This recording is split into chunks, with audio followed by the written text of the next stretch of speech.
everybody. Welcome back to the Just Make It Pretty podcast. Today, we are talking about people-led brands and serving over selling. And I am so incredibly excited. I've got someone with me today that has so much energy and so much light. She's just like sunshine in a person. And I can't wait for you guys to hear everything that she has to say. Let's get into it. Welcome to the Just Make It Pretty podcast, the slightly unhinged marketing podcast for home builders and beyond. I'm your host, Sarah Haynes, also known as the Pixel Wizard, and my goal is to tackle the tough stuff that goes in behind the scenes in marketing and offer actionable tips, creative insights, and a little bit of humor to spark some creativity. I'm so glad you're here. Now let's get started. My guest today is none other than Cassy Williamson. Hi, Cassy. Thank you so much for being on. Oh, thanks for having me. I'm so excited to be here. It's going to be so much fun. It is. It's going to be so fun. It's already so much fun. Cassy Williamson is the strategic performance coach over at Impact 88. I've been super excited watching your guys' journey where you're helping sales leaders, marketing, you're doing a lot of coaching. I'm going to let you kind of dive into everything that you guys are doing over there, but it's super exciting. And you also have a brand new book out. So Yes.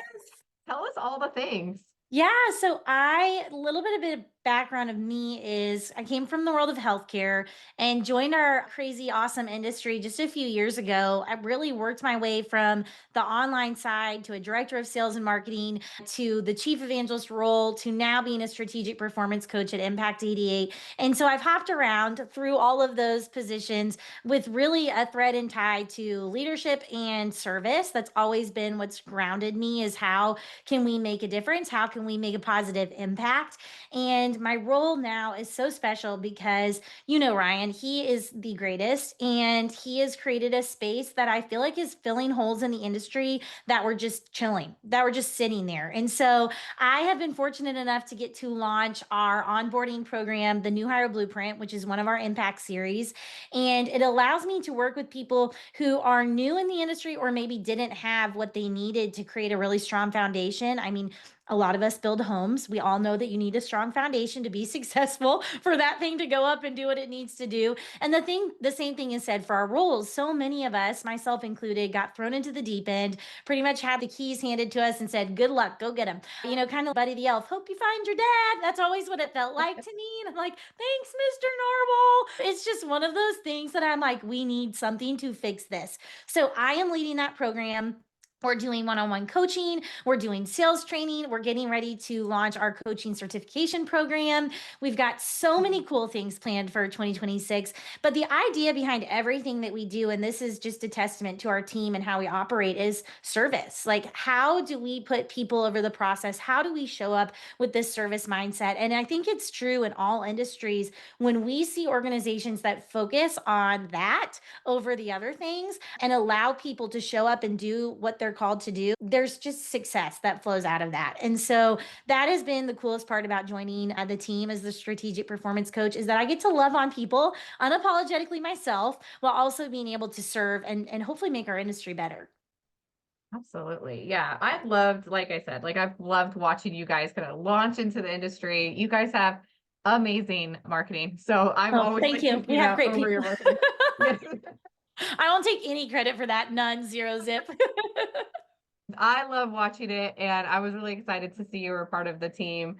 And like I said, you have a new book out. Yes. Also has a very beautiful cover on it. And if you Yeah. are listening, it is in the background of her video. So head over to YouTube so you can see it. But when is that officially launching? Okay, total Godwink, Sarah. I just found out all the pre-order links are live. So that will be my next big drop, but you heard it here first, that my pre-order links are live. So really wherever books are sold, I would say if you're able to go to my website and order from there, that's only going to help me as the author, but you've got to do what's easy for you. So order wherever you find your books, but you can also visit CassyWilliamson.com to order those. And it's just so exciting because it launches in October. But I did just find out from my publisher that if you order from my website, you can actually get pre-orders before it drops in October. So if you're someone who's, I don't want to wait that long, and I don't want you to wait that long, that's an option. And I am so excited. Unapologetic is like my heart on paper. The people that I've been able to share it with so far are like, man, I thought I knew you really well. And then I read this book and it was just all these light bulb moments, because the idea is that I'm sharing a lot of my hardships, like the things that I went through, in hopes that it empowers the people reading it to embrace their unapologetic selves, while also, challenging their position, whether it's in a relationship, whether it's in a job, whether it's, the company that they're at. My hope and prayer for it is that it challenges people's mindset to lean into this unapologetic lifestyle, which is 110% me. And I know you know that, but it's not been an easy journey, and it's not something I'm absolutely perfect at either. I always share with people, I'm still in the trenches on this. Like, I'm functioning and fighting. I'm recovering from a lot of trauma. I'm recovering from a lot of, things that I have to unlearn. And I think that it's really important that we own that no one is perfect at everything. But if we're willing to talk about it with the people around us and build these strong tribes, we will be our very best selves. We will be able to lean fully into unapologetically who we were meant to be. Yeah. Oh, I just admire anybody who's like doing that work too. Like, I am so glad that I'm a part of this generation because like it's so inspiring to see people around you like going through all of those things We're and doing the like work. being, yeah, doing the work and being honest about, yeah, it's not perfect, but here we are. So I love that. I can't wait to read it. Oh, I'm so excited to share it with you. And I think too, as someone, if you're a mama, if you're a working mama, if you had a good mama, it's one of those things that you're gonna read it. And some parts will be easy to read and other parts will be hard. And I think I had a really dear friend reach out and she was like, I haven't gotten through the book because for some reason I thought it was gonna be easy. And I've cried so much, I have to stop and start and stop and start. And I'm like, oh my gosh, I don't know how to take it. But there's so much that she has been able to resonate with that for her is like she has to process that as she's reading it.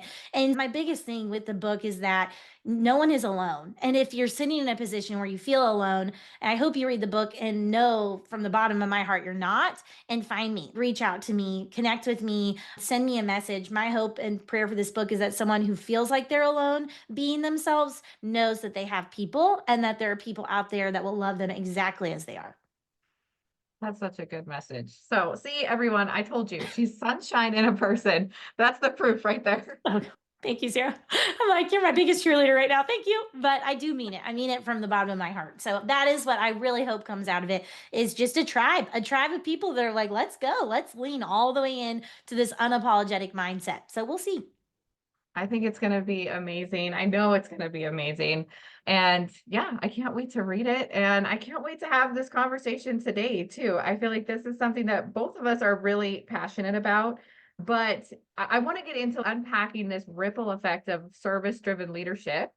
But also because it's really important, but I feel like it's been so like buzzworded, Mm, everybody says it. And then it's what does it actually mean? How do we actually put it into effect? What does it actually do?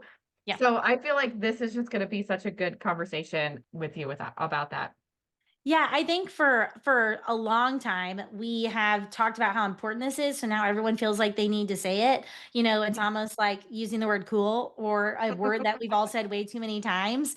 And Mhm. for me, I'm like, I can prove that this has been around in my mindset for a long time. This right here, if you're watching, those are the lyrics to a song I wrote in high school called Make a Difference, which in another lifetime, my sister and I were in the music industry. And it's this idea that everyone has the power to make a difference and serve and lead without a title, without a platform, without the biggest following, without the most money. The song is about a teacher I had, my pediatrician, and a soldier, which was my dad. That's where it all transpired. And it's this idea that if we just show up to serve others, we will make a difference. And that's how we change lives. That's how we make the world better. But it has gotten a little buzzwordy. It has gotten trendy, if we want to say that. And I think, in anything in life, words are empty without action, and our actions speak much louder than words. And so I love all the LinkedIn posts and I love all the great graphics, and here's how you cultivate the servant leadership and the culture that follows. But it's, I would love to see, what does that look like in action? Because it's easy to say or easy to share, but are you actually doing things that put those things into play? Yeah. Why do you think that is? Why do you think it's such something that like everybody says, but Mhm. like they don't, their actions don't really reflect it? Honestly, unapologetically, I think people have good intentions. I really do. I don't think most people show up trying to like pour out someone's milk in their Cheerios. I really don't. I think that most of the time people have good intentions. Of course, there's always exceptions to that rule, but when sales slow down or when the numbers don't look good or business starts to get hard or we lose profit or we don't have the margins, I think that's when you start to have hard conversations, especially with your leaders, who then are going to turn around and run out to the people on their teams and funnel that right out. And so I think from the top down, we have to be super conscious of how we show up when adversity hits, which in the world of new home sales right now, we are in an adverse market. And so the way that you're talking to your teams, the things that you're focusing on are all dictating what kind of culture you're creating around this idea of servant leadership. So I think it's almost, buying a great outfit or like purchasing the home gym. Like you have really good intentions. Like it's there. You invested, you believe it, you know it's important, but are you going to actually take the time to put on your workout clothes and go do the work? Because it's two different things. And especially when things get busy or hard or, there's diversity. It's hard to hold on to that. And so I think that's why we see it. I do feel like people want to show up this way. I just think sometimes that, you know, the market or whatever you've got going on in your life pulls you in another direction and you forget and you fall back into bad habits. Mm-hmm. Yes. Yes. And totally feel called out. I totally have done that too. The home We gym all have. thing, absolutely in my house. We all have done it. And we don't just do it Yeah. like with our teams. I also think we do it in our relationships. Like maybe it's your Mhm. partner, maybe it's, your kids, maybe it's your friends. Like I do think for the majority of people, we have good intentions. But at Oh the yeah. same time, it's so easy to backslide when it gets hard or when, you're busy or when it's, challenging. It's just whoops, we fall right back into that old routine. So if you're not intentional and it's not on the front of your radar, it will go to the wayside. That's just my thought. Yeah. No, I agree. I think one of the things that I'm always talking about is like we have to unite sales and marketing and like we Mhm. have to get everyone on your team. We're all working for the same goals. We have to get everybody on the same page and working together. And it sounds like such a like basic concept. Every time I talk about it, I'm like everyone in the audience is probably being like, duh, but at the same time, like it's still something that is not working on all teams and it's not something that happens all the time. And I think it's the same thing. I think if more people had this mindset and we were able to cultivate this better within our companies, like those other issues would also resolve themselves. Mhm. But I've heard from a lot of leaders and things like that is that's not the culture in my company, or Mm. they're just in this like ego driven culture. Mhm. So I'm never quite sure, what do you say to that? Like how do you respond to that kind of thing? Yeah, so we've all been there. I've got a whole chapter about this in the book. And I think there's a couple of different routes you can take. First of all, I believe wholeheartedly with everything I've got, you don't need a title to lead. So you can show up as a leader in your space every single day by the choices and actions that you make and take. So that is where it starts, whether you're at the right seat at the table or you're sitting at the right table, you're in the right culture or not. How are you showing up as a leader? And when I think about leadership, I think about how do you treat everyone, not just the people on your team, not just the people that are above you, but like, how do you talk to everyone around you? Customers, back office, admin, top C suite, like that needs to be a consistent. I do not feel like you can be a strong leader if you do not know how to practice kindness. I just don't. I think that you will not have people's respect if you are not kind. And there's a difference between being kind and authoritative, and you don't have to sacrifice one for the other. You can lead with authority while also still being kind. And so that's one thing. But on the other hand, you also have to look at the culture as a whole and ask yourself if it is a culture where change is promoted. Are you sitting in a seat where they are open and receptive to feedback, to ideas of change, to new processes, to maybe trying something different? I've been a part of organizations that were and allowed me to just come in and wreak havoc and do crazy things. When I was in grad school, I didn't even have a job yet. And the hospital that I was interning at let me bring the book.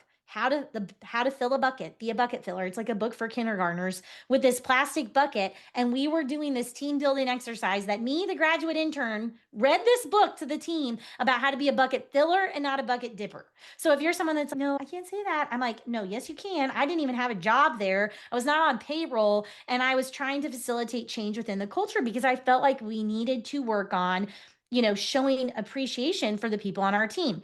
So you have to look at that. If you feel like you're sitting in a space that is not open or receptive, which I've been there too, and you've given it time and you feel like you've showed up the way that you needed to consistently, then you have to ask yourself a hard question. Am I sitting in the right seat and am I sitting at the right table? And the idea here is, do you have the right role to really thrive, succeed, and lead? And maybe you do, but you're in the wrong culture.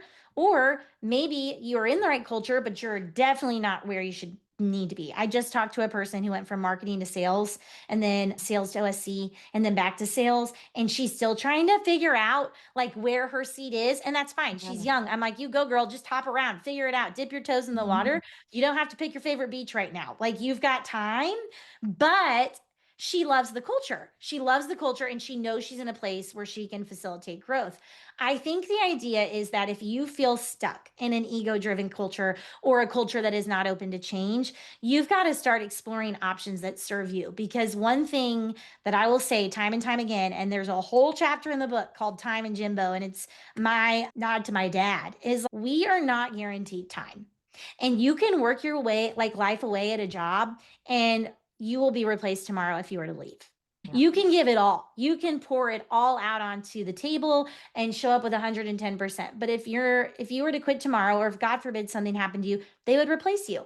And so if you don't feel fulfilled and served and like you are able to grow into your biggest purpose, do not stay. Now, I share this in the book. This is not my way of saying quit your job, don't pay your bills, and say that this girl, Cassy, said to do this. That's not what I'm saying. Have a plan.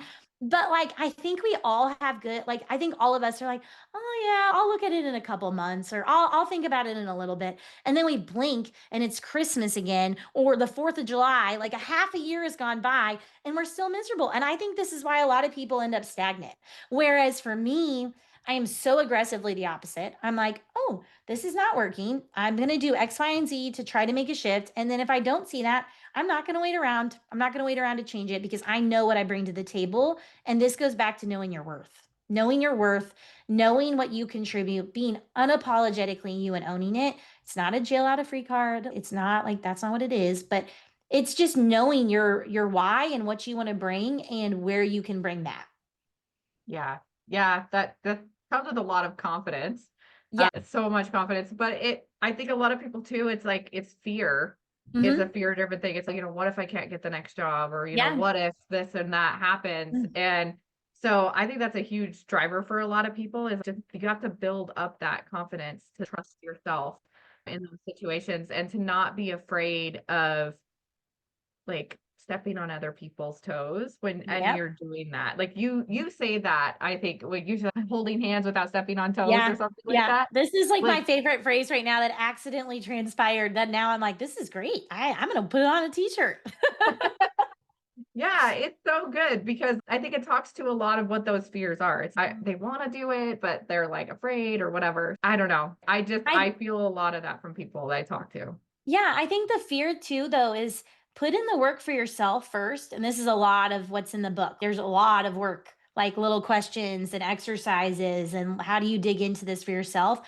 I think you have to do the self work first and figure out the confidence and what should I be doing and where I should be going. And if you don't know how to do it, that's when you either lean into your tribe or you lean into someone who can help get, a mentor, a coach. I've had a lot of people pour into me over the years that have reminded me of this stuff when I forgot. Because again, functioning and fighting over here, it's not all rainbows and sunshines. There are a day when I wake up and I'm like, I can't do this. What the heck was I thinking? And so I think it's in those moments of self doubt and fear, you have the people around you who are willing to breathe life into you when you can't into yourself. And I think as women, we struggle with asking for help. I just do. I think we're like pride, pride, and everyone else's life is on fire. And I think that that is another part of it is you have to recognize when it's time to work on yourself, get the help, ask for help, put in the work, and then see where you end up. And for anybody struggling with this fear, I hope listening to this allows you to feel comfortable. Reach out to me. This is my I love doing this for people. I have these conversations all the time. If I can help someone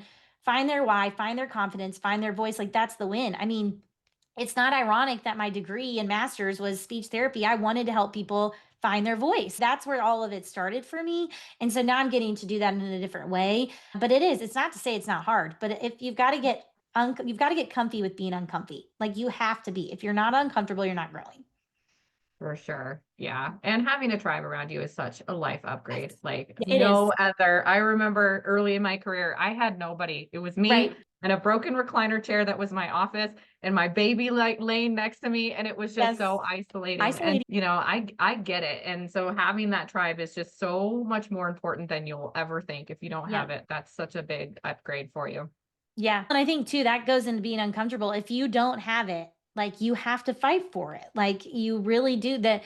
That's the trend. And I probably sound like a broken record, but I didn't have a tribe for a long time. I had my husband who's claimed me for a long time, who I would not be here without, but he was my best friend forever. I didn't have a circle. I didn't have a good group of people around me. It wasn't until later in life, but I started getting really uncomfortable with asking people to go to coffee or have a virtual date or do XYZ so that I could build relationships with people and got outside my comfort zone because you're not alone and you shouldn't be. And there are people who want to show up for you like you're showing up for them. Yeah. Yeah. Yeah, they are out there. And like you said, like so many people have such great intentions and they have Mhm. these, desires, and it's actually such a gift to them for you to reach out and Yeah. ask for this. And I know those people also are trying to build this inside their companies. They're trying to build these Yes. cultures inside their company. And it can be difficult. It's a lot of, roadblocks in that and aligning teams and all of that. So I'd love to hear like what your recommendations would be for that, like if you're trying to build that in your company. Yeah. So you're referencing like building bridges between teams where you feel like there are the roadblocks, you feel like there is isolation. Is that what Yeah, you're, and yeah. like just building the culture where like people are comfortable to be able to do this and Huh. that like support system within your teams company wide. Sure. So I think the biggest thing from a top tier perspective is promoting a culture of failure. Like to explain to your team, and I mean this is something I used to communicate at onboarding.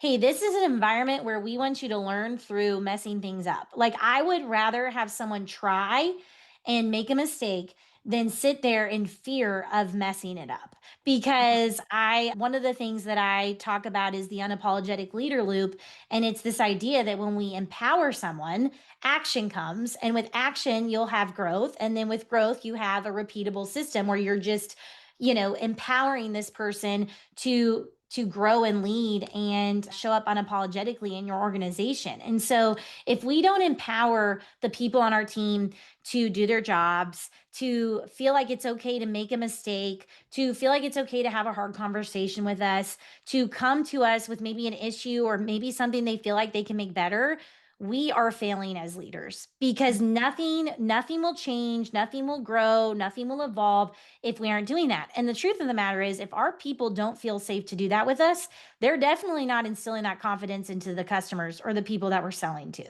So it all starts on the inside. And I think if we focus on that first, then this flows into the people that we serve, whether it's a product, whether it's a customer, whether it's a, partnership with another business. I think the idea is that when we, empower our teams to come to us to try it out, even if you're going to mess it up, and to look at the situation as a way to learn and grow, they will succeed. And I mean, I cannot tell you how many times I made mistakes when I first got in the industry because I knew nothing, but I was like so stubborn and so set on figuring it out that I learned a lot through failing. And I am not the best at everything, but I will be the first to try. And I think that's what I would challenge people to do: is don't feel like you have to be the best, but be willing to be the first to try. Show up and try, because people will respect you for that. They really will. And a lot of times there's people right there alongside of you who want to do the same thing and maybe just don't feel like they can. So empower the people around you through showing up that way. Yeah. Yeah, and the fail stories are always good for the Oh, future books. they're great learning. They're great learning. I mean, Yeah. I've had a lot of moments, and for me, I'm always just failing is learning the hard way. That's just what it is. And we're in situations right now in our own life that I'm like, whoo, we are learning this the hardest way possible, but we're learning, and that's what matters. Yeah. Yeah. Yes, for sure. And I like what you said. I kind of want to go back to something you said too, because you were talking about how this all kind of trickles down, right? Like Hmm. not it's gonna eventually it's gonna go for your leadership to your team and then to your customer. Yeah. And I think that's something that a lot of people don't think about, how Mm. much your internal culture affects your buyers. Yeah. and like how important that is. Yeah, I think we see this like on a bigger scale in organizations and brands that we know and love. When I think about the teams and cultures, there's a company right now, and I'm totally blanking on their name, but they're two sisters that own it, and they've decided to start paying for childcare for all of their employees. Have you seen this? It's been all over the news. Mhm. And maybe we can put their name in the show notes at some point because I'm totally spacey, but to give them credit. But the idea is Yeah, like, all these women on their team, and this is a female owned and operated, and not to say that that is the reason, but like they recognize what's really important to the people on their team.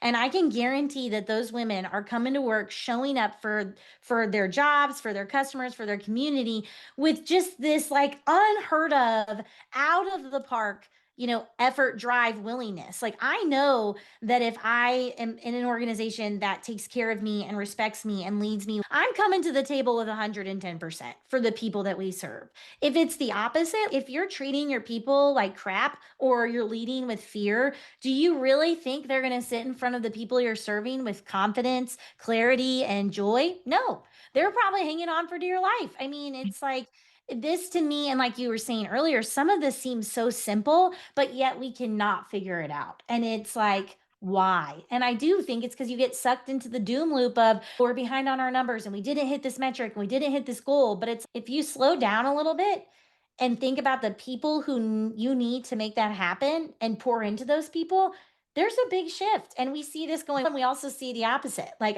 I think that when you look at cultures that are really big and then you look within our industry at cultures that are smaller, it's like the people that are doing this well have better results than the people who aren't. for sure. Yeah. Yeah, and we kind of overlook too, like that those cultures, like it really affects your personal emotions. Like it's Yeah, your very mental hard to health.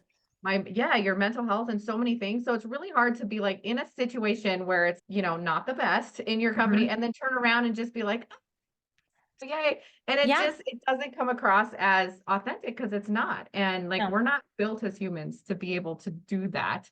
Yeah. And people always made the joke to me that I could sell anything. And I'm like, not really, because if I don't like it, I'm not selling it. Like Mhm. I can sell what I believe in and what I feel like is beneficial or what I feel like serves that person.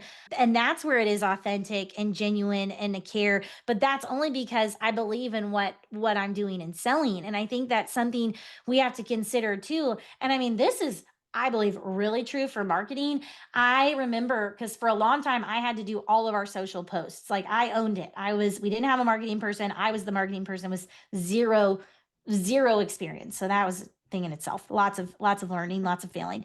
But if you're not excited about your brand or if you don't believe in, can you imagine how hard it is to sit there and try to think of content or try to create some sort of strategy around how we're going to get XYZ to happen when you're like, I don't even want to be here in an hour. So, how the heck am I going to make XYZ just magically pop up? Like, I think Mhm. that every aspect of our businesses are negatively impacted when we don't take care of the people that are served, like that are a part of it. 100%. I could not agree more. And on the marketing side, that's why like a lot of, myself included, like marketing companies that offer these services, they're really selective about the businesses that they work with because Yeah. it feels really yucky to be like making this, oh yeah, this company's amazing and come buy our stuff and see our people. And like inside everyone's miserable and like Right. horrible. It just does not feel good.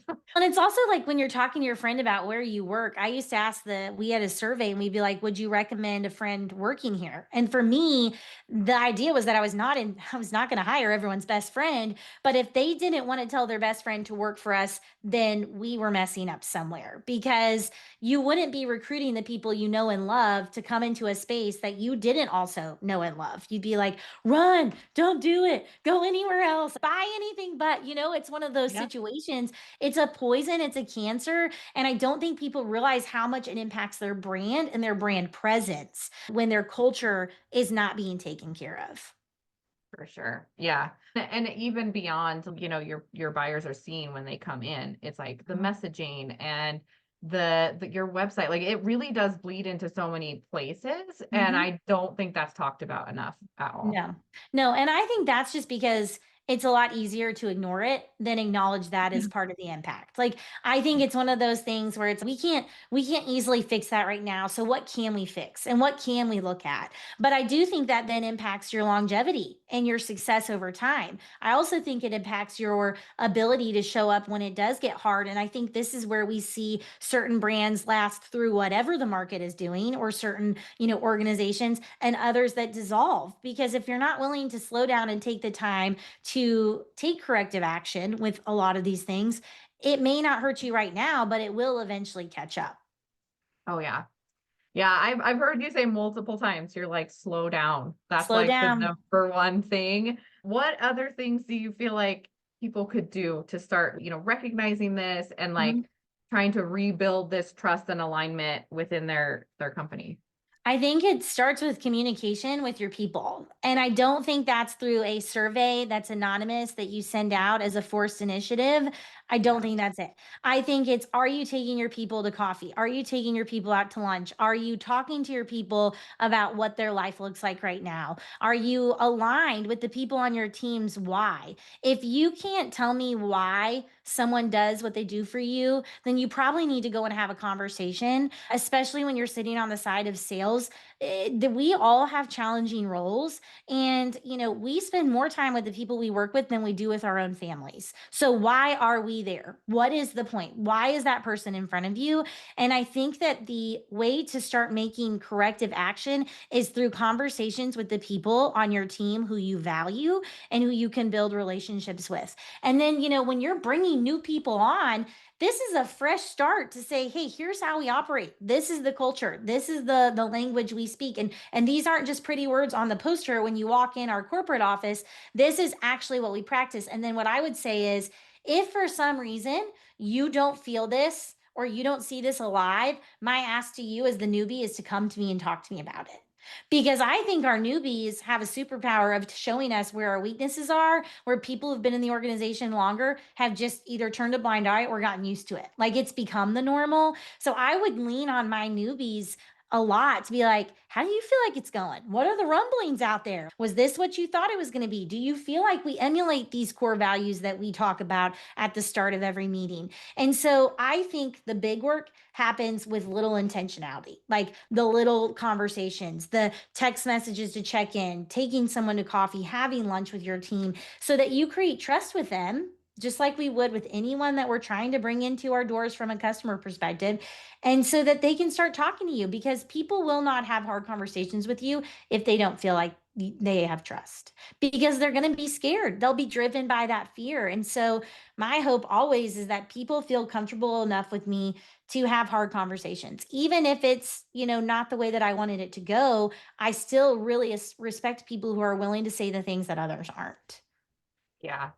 Yeah, I love that. Like leading into the newbies.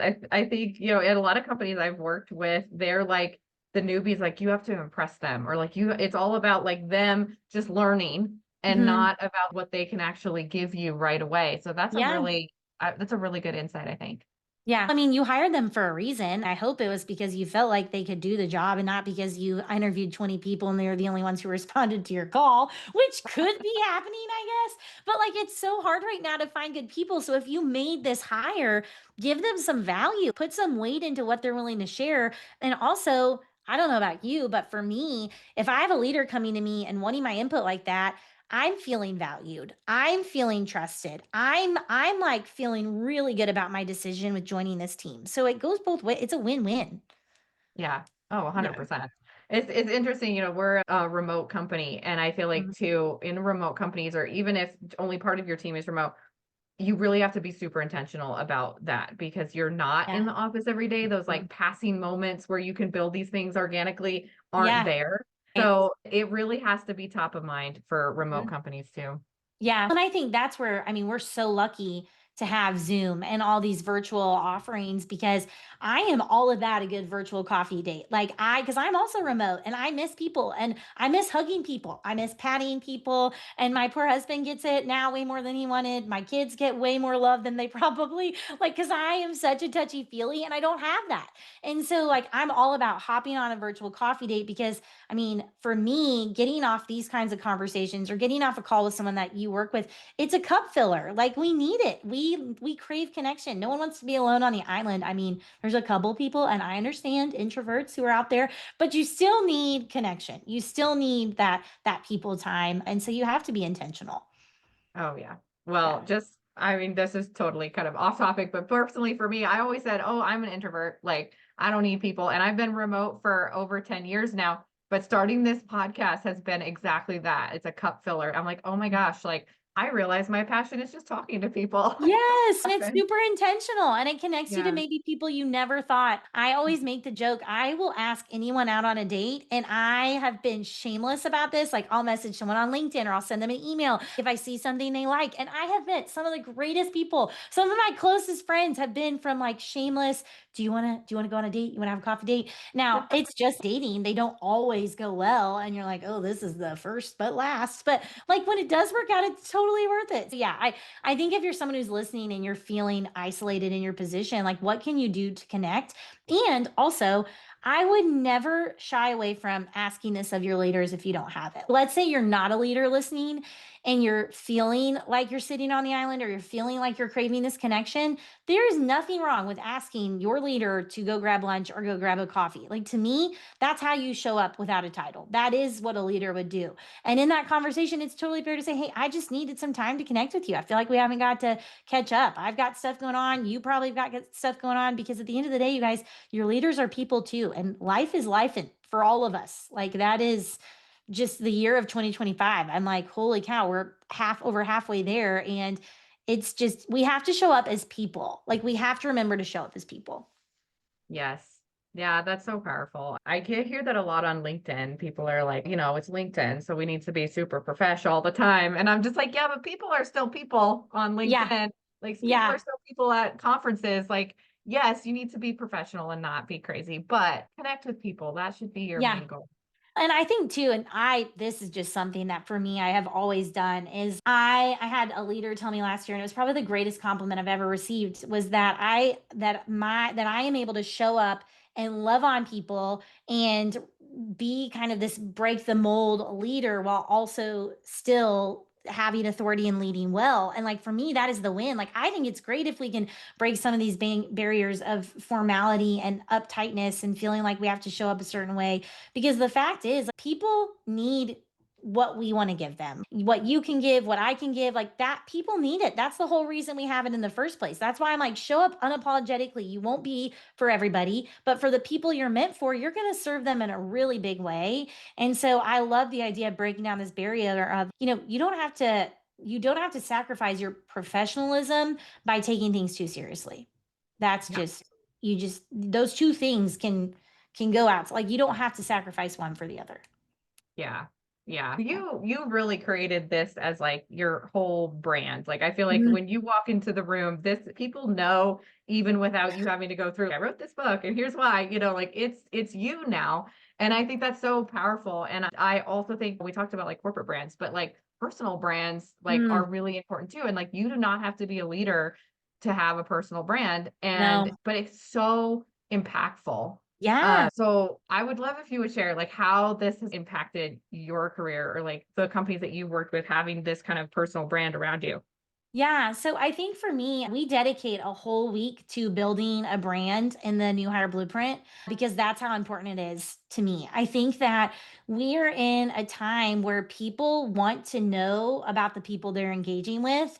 And I'm not saying that you share page 8 of your journal with all of your life's stuff on it if you want to, cool, but that's not what I'm saying. I'm saying that people connect with other people. We've talked about this. We are really beating a dead horse now. But Yeah. when you humanize yourself through Mhm. your personal brand, you become someone that they know and trust and that they'll interact with, whether it's they feel comfortable coming to you with a question, whether it's something coming to you about leveraging your services or whether you become a trusted resource. I wouldn't be in the situation that I'm in without my intentionality around my personal brand. So, like, I send bomb videos like it's my job, and I should probably have a frequent flyer referral discount punch card for bomb, and we can tell them that. Like, I believe so heartily in video messaging and humanizing yourselves and being able to share energy. I also write thank you notes. I love a good thank you card. Getting mail is fun. So if I don't know someone, but they were able to pour into me in some way, I try to get an address for them. I normally ask the person that's on their website for a P.O. box so I don't sound like a weirdo. One of our things is don't be a weirdo, to send a thank you card. Like, I Yeah. think that there, and then all of that ties into when I show up like online, a lot of people know that about me because that's how I poured into them without maybe even doing it on that public platform. But then I share things about myself, my life, what I'm doing, that people can be like, oh, this is Cassy. This is how she shows up. You're going to get a hug. You're going to get big hugs. You're going to get lots of love. You're going to get energy. You're going to get the Cassy hands. Like, it's just showing people who you are so that you can be a resource to them if that's what your role is. I hope and pray all the time that if people see something in mine that they can resonate with, that they know that they can reach out to me about it. Like, I don't really care what people think, and you really can't when you have this personal brand. But I do care that people who engage with it, that it's meant to serve, know that it is for them. And that's why I do it. Like, I hope that what I share in my stories and my hardships empower the people listening to get through whatever they're going through. Everyone is going through something, everyone is fighting a fight that we really normally don't know about. And so, how can we show up for each other? And I think when you have a personal brand, and you leverage it, you build confidence and authority behind the things that you do share. And you become a trusted advisor.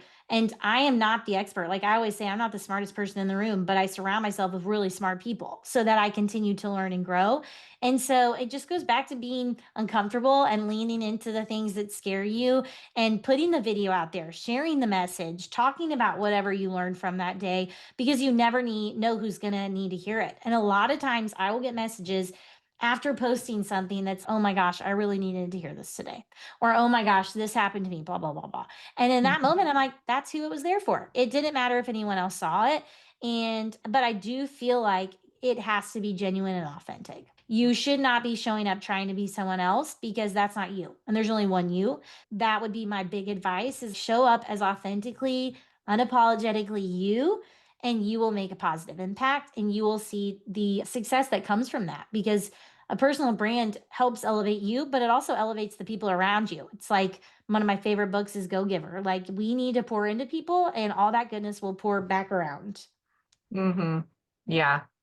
Yeah, I think when you say, "Oh, you need to build a personal brand," like, people are like, "Ooh," like, they Yeah, get, like, scary. scared by it, and Mhm. because it seems like such a big topic or, like, a lot of things, but I think just taking that one step of, "I'm gonna share something that means something to me," or, "I'm gonna figure out what your values are," and then start sharing around those things, I think would be, Mhm. like, my first step, Yeah. but it's scary, it's weird. Mhm. Like, yeah, It when you is. start putting out personal things like that, it's scary, but when you get those comments, like you said, like, someone's like, "Oh, I needed to hear this," that is just the best feeling. Like, Yeah. I just love those moments because 'cause I'm like, "Okay, I'm doing something right." Yeah.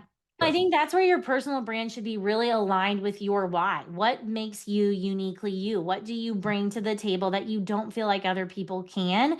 And there's a lot of people doing the same things, but they're all doing it different ways. And I think you also have to be aligned, because I do know some companies that don't necessarily support personal brands. So, like, you have to be conscious of that. You have to have open conversations. You have to think about what's important to you and your mission. But I also think if you're in a place where you're trying to grow and elevate yourself, personal brands do help. Like, it's just, and it doesn't mean you have to create this online present. Personal brands are what people think of when your name is said. And like, when you say Cassie or human sunshine or it's high energy or it's hugs, whatever it is, Yeah. that's not because I was taking videos of myself hugging people and posting it on Instagram. So I think it's really important that people recognize the personal brand is what people think about when your name is said in rooms that you're not in. And so it doesn't have to be the online presence. It can, but it also can just be how you show up in the spaces that you're in when you're trying to serve the people around you. And I think if you remember that, all the other things will fall into place.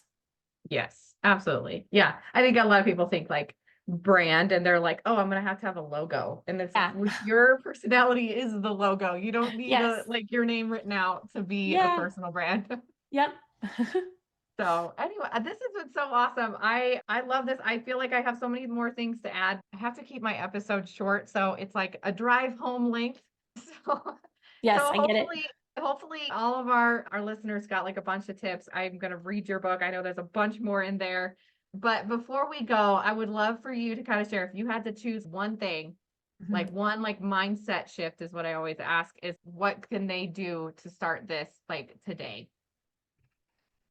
Yeah, I think that the biggest hierarchy thing is do the work on yourself first. So how are you showing up? How are you, what is your thought process like? What do your actions look like, whether you're a leader or not a leader? And then once you've started doing the work on yourself, you can really pour that into other people, whether it's your team or the people around you. So I would say if you're looking at how do I grow? How do I make myself better? The idea is what work are you doing for yourself today that's going to make you better for tomorrow? Because we all, again, will just full circle. I say this on my husband and I's podcast, so he would laugh so hard. Full circle moment. We talked about being intentional and slowing down. What time are you taking today to plan for being better tomorrow? And I think we all are guilty of going through the motions and living the Groundhog Day and then being like, oh, I'll do it tomorrow. And so being super intentional and blocking the time for you and treating it like an appointment with someone that's not yourself is the first step to living just, this really unapologetic full life where you can be all that you're supposed to be. And if that's something that you struggle with, reach out. Like, I love that. Those are my favorite conversations. Like, I think you have to get really intentional about doing the work on yourself if you want to implement any of these things with a team or a culture or the place that you show up or in your relationships. And if you've already checked the self work box, cool. Now let's do that work on the people around you. Yeah. Ah, amazing. Okay. All right, everyone is going to want to reach out to you now. So tell us again, what are the best ways to get into contact with you? Yeah, so Impact 88, you can visit us online. You can follow us on Instagram. You can go to my page, CassyWilliamson.com. So Sassy Cassy, Cassy, not to be confused with an IE. That's how you remember. If you're looking to follow the book, follow me on LinkedIn, connect on with me on Instagram. I'm pretty much everywhere. Just throw it in the Google and you'll find me. But I'm here. I'm so excited to have spent this time with you. Keep doing what you're doing, Sarah. You have a light that you're shining, and I love it. Love cheering you on from afar. I'm just grateful for you and our time together today. Thank you. Awesome. I thank you for being on. I always appreciate everybody like donating their time to me to talk Yeah. to me for those things because I get so much out of this and I hope our listeners do too, but I Yeah. do. So it's totally worth it. For all of our listeners, please go check out Cassy and come back for our next episode as well. Next week we'll be doing another episode with an amazing guest. So please come back, give us a follow, and we will see you in the next one. Thanks so much. Bye. Bye.